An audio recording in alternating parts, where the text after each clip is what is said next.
हमारे पास quadratic equation है कि ax² plus bx plus c is equal to 0, जो स्टैंडर्ड फॉर्म में हम ले रहे हैं where a is non zero real number, correct. तो इसको हमें method of completing the square method से इसका डेरिवेशन करना है, और ये बहुत इंपॉर्टेंट है क्वाड्रेटिक इक्वेशन की थ्योरी में।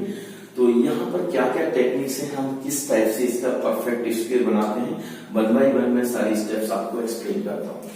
तो सबसे पहले आप ऐसा करिए, ax² प्लस bx लिखा, कांस्टेंट टर्म को हमेशा राइट साइड में ट्रांसफर कर ले। इससे क्या होगा, बहुत इजीली आप इसको समझ सकते हैं कि कांस्टेंट टर्म को राइट साइड में ट्रांसफर करने के बाद बहुत इजी हो जाता है।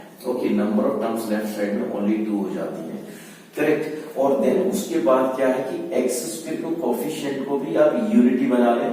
ओके, तो x² आप थ्रू आउट डिवाइड कर दीजिए bye coefficient of x², that is a।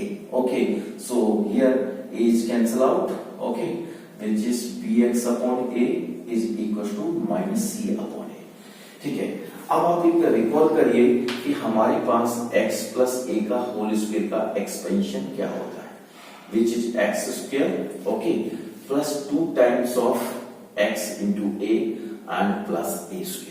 Okay, तो ये हमारे पास x² plus 2a into x, okay, plus a²।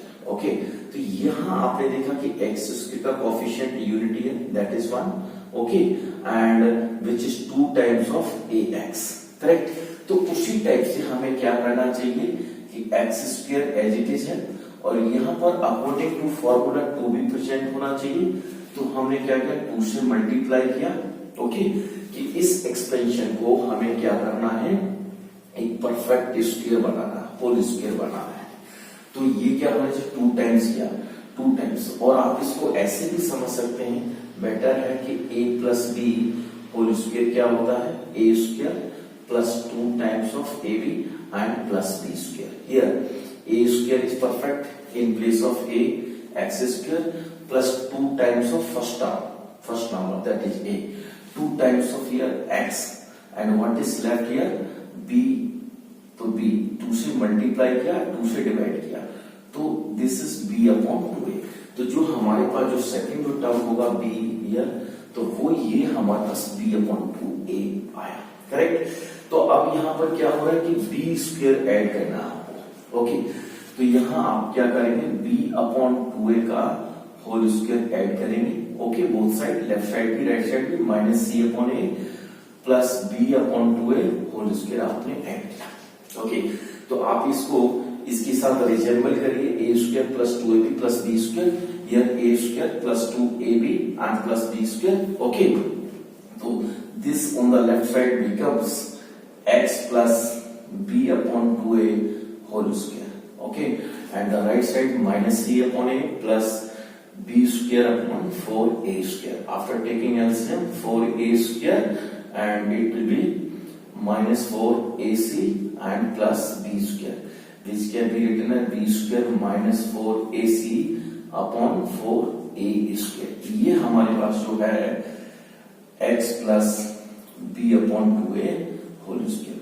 तो लेफ्ट साइड में जो है हमारे पास जो एक्सप्रेशन है वो x है, यहाँ पर जो स्क्वायर के जो ब्रैकेट में हुआ है x है, राइट साइड में हमारे पास ओनली रियल नंबर होगा, करेक्ट। तो ये जो हमारे पास जो एक्सप्रेशन है ये इसमें वेरिएबल नहीं है, करेक्ट। तो direct we can take square roots on both side and we can find the values of x, okay, okay, x plus b upon 2a and here we can write plus minus square root of, okay, b² minus 4ac upon square root of 4a², here that is 2a, correct. And we can transfer b upon 2a on the right side, so x will be minus b upon 2a and plus minus under root of b² minus 4ac upon 2a.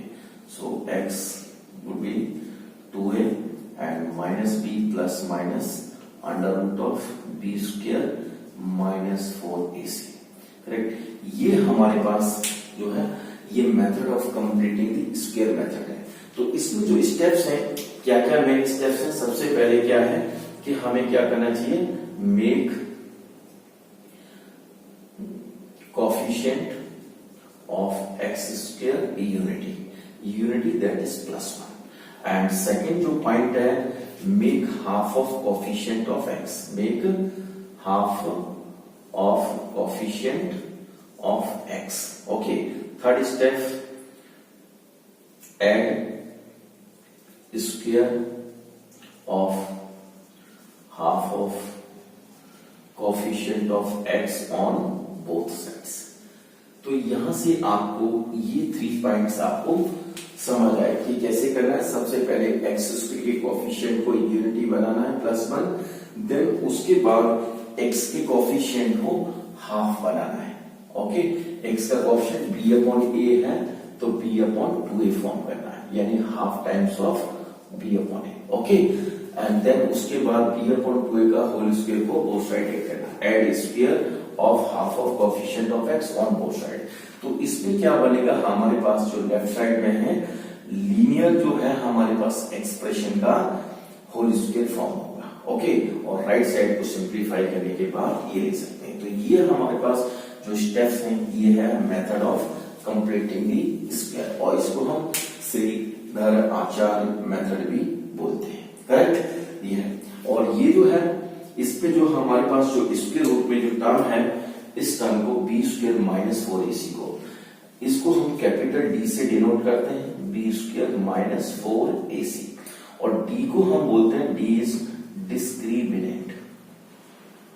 ये D को हम discriminant बोलते हैं. तो यहां पर जो है आप लिख सकते हैं x इक्वल टू, और आपके लिए बहुत कॉम्पैक्ट फॉर्म में हो जाएगा, -b + -√d/2a, and where d is equal to b² - 4ac. ये इसमें इसकी भी बहुत बड़ी थियोरी है. करेक्ट. तो इसमें हम एक्स्ट्रा ये भी बताते हैं इसके साथ nature of roots of quadratic equation, nature of roots of quadratic equation. तो यहाँ जो है nature of roots of quadratic equation, if value of d, यानी कि d is either greater than 0 और इक्वल टू 0. अगर d की वैल्यू पॉजिटिव और 0 आती है तब हमारे पास क्या होते हैं, रूट्स हैं, रूट्स आर रियल. रूट्स क्या होते हैं, रियल होते हैं. करेक्ट. ओके, इस पॉइंट को मैंने a पॉइंट दिया. और अगर suppose if value of d is negative, यानी कि लेस देन 0, उसके बाद क्या होता है, रूट्स जो होते हैं, रूट्स ऑफ क्वाड्रेटिक पॉलिनोमियल और equation we can say are unreal. Unreal भी कह सकते हैं, इमेजिनरी भी कह सकते हैं, और इसको हम कॉम्प्लेक्स भी बोलते हैं. Complex, imaginary, complex roots, unreal root. Correct, ये होता है. और ए के अंदर भी हमने इसको 2 कैटेगरीज में डिवाइड किया है. करेक्ट. तो 2 कैटेगरीज क्या है कि अगर हम फर्स्ट पार्ट को समझते हैं, यहां लिखते हैं, इसमें 2 केसेस बना देते हैं. If d is greater than 0, अगर ये पॉजिटिव होता है तब हमारे पास क्या होता है, रूट्स जो है, roots are real and distinct. Root real भी होते हैं और डिस्टिंक्ट भी होते हैं. करेक्ट. अगर d 0 के इक्वल है तब क्या है, if d is equal to 0, then roots are real and equal. Roots are real and equal. हम इसको repeated roots भी बोलते हैं और इसको coincident roots भी बोलते हैं. और in this case जो हमारे पास जो है, in this case जो quadratic इक्वेशन पॉलिनोमियल जो होगा वो एक परफेक्ट स्क्वायर होगा. परफेक्ट स्क्वायर ये जो है हमारे पास कॉम्प्लेक्स रूट्स होते हैं, जबकि d क्या होता है, लेस देन 0 नेगेटिव होता है, तो कॉम्प्लेक्स रूट्स होते हैं. कॉम्प्लेक्स रूट्स होते हैं. कॉम्प्लेक्स रूट्स किस टाइप के होते हैं, जो कि x + i/y, वो इस टाइप से x + i/y, ये हमारे पास कॉम्प्लेक्स रूट का फॉर्म है, जो कि आप 11th क्लास में इसको स्टडी करेंगे. करेक्ट. और कॉम्प्लेक्स रूट्स जो होते हैं हमेशा पेयर्स में अकर करते हैं. अगर एक रूट सपोज हमारे पास 2 + i/3 है, ओके, तो अदर रूट जो होगा 2 - i/3, ओके, तो ये हमारे पास जो क्वाड्रेटिक इक्वेशन है a x square plus b x plus c equals to 0 where a is non zero. Okay, और ए बी सी जो हमारे पास क्या है वो रैशनल नंबर्स होते हैं, और अगर डी की वैल्यू जो होती है एक परफेक्ट स्क्वायर वैल्यू आती है, D is a perfect square of a rational number. Rational number का एक परफेक्ट स्क्वायर होता है, तब जो रूट्स होते हैं जो हमारे पास क्वाड्रेटिक के roots of quadratic equation are rational. Roots क्या है? रैशनल रूट्स होते हैं। ओके, और D is not a perfect square of a rational number. अगर if D is not a perfect square of a rational number and also even if a b c जो है हमारे पास are rational. अगर ए b सी ये rational है और D जो है वो परफेक्ट स्क्वायर नहीं है किसी भी रैशनल नंबर का, तब रूट्स जो होते हैं roots are irrational. Roots are irrational, irrational roots होते हैं। और इरेशनल जैसे roots P plus square root of Q इस टाइप का होगा। एक रूट ये होगा और दूसरा रूट होगा P minus square root Q. Irrational other root भी इरेशनल होगा, और दोनों के दोनों ये रूट्स हैं वो पेयर में ही अकर करते हैं। Irrational roots always occurs in pairs and these roots are known as conjugate roots. Okay, correct.